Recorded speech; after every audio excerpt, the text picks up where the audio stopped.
ഇതിൽ എന്തായാലും ആരൊക്കെ ഇടപെട്ടു എന്നതിനപ്പുറത്തേക്ക് അതിൻ്റെ റിസൾട്ട് വളരെ പ്രധാനപ്പെട്ടതാണ്. ഇനിയിപ്പോൾ അതിൽ എന്താണ് അതിൻ്റെ ആ ഇടപെടൽ, ഏതൊക്കെ തലങ്ങളിൽ ഏതൊക്കെ നിലയിൽ അതിൽ ഫലം കണ്ടിട്ടുണ്ട്, അത് എത്രത്തോളം ഇനി പ്രതീക്ഷാ നിർഭരമാണ് അടുത്ത ഘട്ടം ചർച്ചകൾ എന്നതൊക്കെ വളരെ പ്രധാനപ്പെട്ടത് തന്നെയാണ്. എന്തായാലും ഈ തുടർ ചർച്ചകൾക്കുള്ള സ്പേസ് അല്ലെങ്കിൽ ആ തുടർ ചർച്ചകൾക്കുള്ള അവസരം, അതിന് ഒരു നമുക്കൊരു സമയം കിട്ടുന്നു എന്നത് തന്നെയാണ് പ്രധാനം. ഇവിടെ ഇപ്പോൾ കാന്തപുരം AP അബൂബക്കർ മുസ്ലിയാർ നേരത്തെ സൂചിപ്പിച്ചതാണ്, അദ്ദേഹം മുൻകൈയെടുത്ത് നടന്ന ചർച്ചകളിൽ ഈ കുടുംബത്തെ അനുനയിപ്പിക്കുക, ആ കുടുംബത്തോട്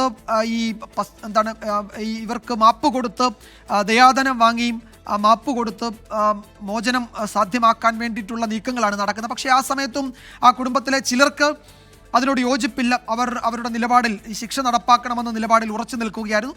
പക്ഷേ എന്നാൽ ഒരു വിഭാഗം മാപ്പ് കൊടുക്കാം എന്ന നിലയിലേക്ക് എത്തിയിട്ടുണ്ടായിരുന്നു. അപ്പോൾ മറ്റുള്ളവരെ കൂടി, കുടുംബാംഗങ്ങൾ, ഒപ്പം തന്നെ ആ ഗോത്രത്തിൻ്റെ ഭാഗമായവരെ കൂടി ആ കാര്യങ്ങൾ ബോധ്യപ്പെടുത്താനുള്ള സാവകാശം കിട്ടണമായിരുന്നു.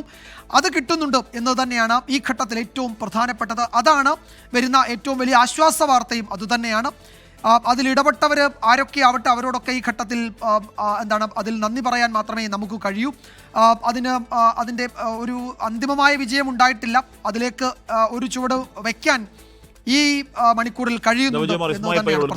ഇസ്മായിൽ പയ്യോളി, നമുക്കറിയാൻ കഴിയുന്ന ഇപ്പോൾ എന്തായാലും അവരുടെ അഭിഭാഷകനായ സാമൂഹ്യ ജോലം കൂടി സ്ഥിരീകരിക്കുന്നത്, അതായത് അവരുടെ കയ്യിൽ ആ പേപ്പർ കിട്ടുന്നുണ്ട്.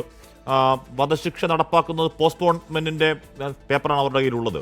നമുക്കിനി ഈ തുടർന്ന് വളരെ വൈകിയാണെങ്കിൽ കൂടിയും, അവസാന മണിക്കൂറുകളാണെങ്കിൽ കൂടിയും തുറന്നു കിട്ടിയ ഒരു ചർച്ചാവാതിൽ കൂടി ആ ചർച്ചകൾ കൂടുതൽ ഫലപ്രദമാക്കാൻ കഴിയുമെന്നും അവർ ആവശ്യപ്പെടുന്ന ദിയാദനം നൽകിക്കൊണ്ട് അവരുടെ മാപ്പിലേക്ക് എത്തിക്കാൻ കഴിയും എന്നൊക്കെ നമുക്ക് ശുഭപ്രതീക്ഷ വെച്ച് പുലർത്താം ഈ ദിവസം, അല്ലേ? ആശ്മീം, ഇതിൽ മറ്റൊരു കാര്യം കൂടി പറയാനുള്ളത്, വധശിക്ഷ 16 നിന്ന് നടപ്പിലാക്കില്ലെന്ന് നേരത്തെ തന്നെ വിദേശകാര്യ മന്ത്രാലയത്തിന് വിവരം ലഭിച്ചിട്ടുണ്ട് എന്ന് വേണം നമുക്ക് മനസ്സിലാക്കാൻ. കാരണം കഴിഞ്ഞ ദിവസം നിമിഷപ്രിയയുടെ വധശിക്ഷയുമായി ബന്ധപ്പെട്ട് സുപ്രീം കോടതിയിൽ സമർപ്പിച്ച ഹർജിയിൽ വെള്ളിയാഴ്ചയാണ് തുടർവാദം കേൾക്കാൻ മാറ്റിവെച്ചത്. അതായത് വധശിക്ഷ നടപ്പിലാക്കുന്നു എന്ന് പറയപ്പെടുന്ന ദിവസത്തിന്റെ പിറ്റേ ദിവസം. ഇതിൽ നിന്ന് തന്നെ നമുക്ക് മനസ്സിലാക്കാവുന്നതാണ് വധശിക്ഷ നാളെ നടപ്പിലാക്കില്ലെന്ന് വിദേശകാര്യ മന്ത്രാലയത്തിന് നേരത്തെ തന്നെ വിവരം ലഭിച്ചിരുന്നതെന്ന്. എന്നിരുന്നാലും പല രീതിയിലും പല കോണുകളിൽ നിന്നും ഈ വധശിക്ഷ അനുരഞ്ജന ശ്രമങ്ങൾ നടത്തി വരുന്നതായാണ് നമുക്ക് ലഭിക്കുന്നത്.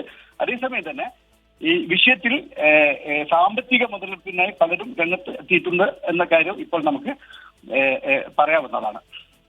ഓക്കെ, എന്ന് പറയുമ്പോൾ പോലും ഇസ്മായിൽ പയ്യോളി, ഇവിടെ മുഹമ്മദ് അഹമ്മദ് അൽ ഹജ്ജ് എന്ന് പറയുന്ന, ഞാൻ മുക്താർ അഹമ്മദ് അൽ ഹജ്ജ് എന്ന് പറയുന്ന ഈ തലാലിൻ്റെ ഒരു സഹോദരൻ മിനിഞ്ഞാന്നിട്ട ഈ പറഞ്ഞ ഫേസ്ബുക്ക് പോസ്റ്റിൻ്റെ ഒരു മലയാള പരിഭാഷ ഇങ്ങനെയാണ്: കൗണ്ട് ഡൗൺ തുടങ്ങി. ബുധനാഴ്ച ഒരു സാധാരണ ദിവസമല്ല, ഇത് നീതിയുടെ ദിവസമാണ്. വർഷങ്ങളുടെ വേദനയ്ക്കും ക്ഷമയ്ക്കും ശേഷം, കുറ്റകൃത്യത്തിന്റെ ഭീകരതയിൽ ഹൃദയങ്ങൾ നടുങ്ങിയ ശേഷം രക്തം പാഴാകുന്നില്ലെന്ന് ലോകം കാണേണ്ട സമയമാണ്. ജൂലൈ 16 ബുധനാഴ്ച രക്തസാക്ഷി തലാൽ അബ്ദുൽ മഹദിയെ കൊലപ്പെടുത്തി ഇന്ത്യൻ കുറ്റവാളിക്ക് നീതി നടപ്പാക്കുക എന്നൊക്കെ പറഞ്ഞിട്ട് അദ്ദേഹത്തിന്റെ സഹോദരൻ അങ്ങേയറ്റത്തെ ധാർമ്മിക രോഷവും ഈ വധശിക്ഷ നടപ്പാക്കുന്നത് കാണുന്നതിന് വേണ്ടിയുള്ള അങ്ങേയറ്റത്തെ ആഗ്രഹവും പറയുന്ന അദ്ദേഹത്തിന്റെ സോഷ്യൽ മീഡിയ പോസ്റ്റ് ഞാനിങ്ങനെ കാണുകയായിരുന്നു. അത്രത്തോളം വികാരപരമാണ് അവിടെ. അതിന് ഒരു പക്ഷേ അവരെ കുറ്റം പറയാൻ കഴിയുമെന്ന് ചോദിച്ചാൽ കുറ്റം പറയാൻ കഴിയില്ല, വേറൊരു രീതിയിൽ ആലോചിച്ചാൽ.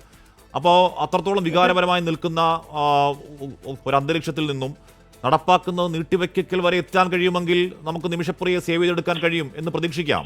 ഇസ്മായിൽ പയ്യോളി, തീർച്ചയായും അങ്ങനെ തന്നെ വേണം പ്രതീക്ഷിക്കാൻ. കഴിഞ്ഞ ദിവസം ആശ്മി ഇപ്പൊ നേരത്തെ സൂചിപ്പിച്ച കാര്യവുമായി ബന്ധപ്പെട്ട ഒരു കാര്യം കൂടി പറയാനുണ്ട്. നമുക്ക് അവിടെ നിന്ന് ഈ വിഷയത്തിൽ ഇടപെടുന്ന ചില മധ്യസ്ഥന്മാർ അല്ലെങ്കിൽ അനുരഞ്ജന ശ്രമത്തിന് മുൻകൈ എടുക്കുന്ന ചിലരിൽ നിന്ന് ലഭിച്ച വിവരം, ഈ 16-ാം തീയതി ഈ വധശിക്ഷ നടപ്പിലാക്കുന്നു എന്ന പ്രചരണം ഉണ്ടായിരുന്നെ തുടർന്ന് നിരവധി ഗോത്രങ്ങളിൽ നിന്നും മറ്റു ഗ്രാമങ്ങളിൽ നിന്നും ആ പ്രദേശത്ത് വധശിക്ഷ നടപ്പിലാക്കുന്ന പ്രദേശത്തേക്ക് നിരവധി ആളുകൾ കൂട്ടമായി ഒഴുകിയെത്തുന്നു എന്ന വിവരം നമുക്ക് കഴിഞ്ഞ ദിവസം ലഭിച്ചിരുന്നു. എന്നിരുന്നാലും നിലവിലെ സാഹചര്യത്തിൽ എന്തായാലും 16-ാം തീയതി അതായത് നാളെ വധശിക്ഷ ഉണ്ടാകില്ല എന്ന് തന്നെ വേണം നമുക്ക് ഇപ്പോൾ പറയാൻ പറ്റുന്ന കാര്യം.